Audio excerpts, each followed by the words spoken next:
ভাই ও বন্ধুগণ, আমি যে ইতিপূর্বে অনেকগুলা ভিডিও দিছি আসলে ওই সৌদি আরবে এসে দালালের হাতে পড়ছি।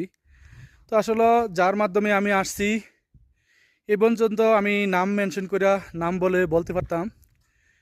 আমাকে অনেক সময় বলছে স্যালারি দিবে, আমি একটু ধৈর্য ধরার জন্য। তো আসলে দেখতেছি যে দিন চলেই যাচ্ছে মনে করেন। তো আমার স্যালারির কোনো গুরুত্ব দিতেছে না, না কোনো পতাকা আকামা করে দিল, কোনো কিছুই না। তো এখন আমি হয়তো আমার এই ভিডিওটা অনেকের কাছে খারাপ লাগবে যে ফোলাটা মনে হয় পাগল হয়ে গেছে। হ্যাঁ ভাই, আমি আসলে হয়তো দেখে গেছে পাগল হয়ে গেছি। যখন 4 মাসের স্যালারি কাজ করে না দেয় তখন যেই এই পরিস্থিতিটা থাকে সে একমাত্র বলতে পারবো বা বুঝতে পারবো। জন পিসা পতাকা কোনো কিছুই দেয় না, আকামা দেয় না। তো আমি আসলে ওই কথাটা এই জন্য বলতেছি, আমি তাদেরকে অনেক সুযোগ দিছি যে দালালিটা যে আমার সাথে করলো।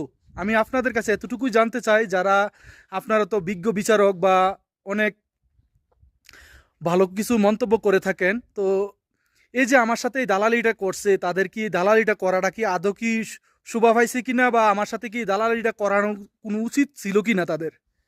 আমাকে মিথ্যা বইলে আমার কাছ থেকে এতগুলো টাকা নেওয়ার কোনো প্রয়োজন ছিল? যারা এই 3 মাসের ফাস্টফুডের মেয়াদে আসে যারা, তাদের মনে করেন সর্বোচ্চ গেলে 3 থেকে 3.5 লাখ টাকা খরচ হয়। আমার অথচ 4 লাখ, আমি মনে হয় সম্ভবত 20-25 হাজার টাকা দেই।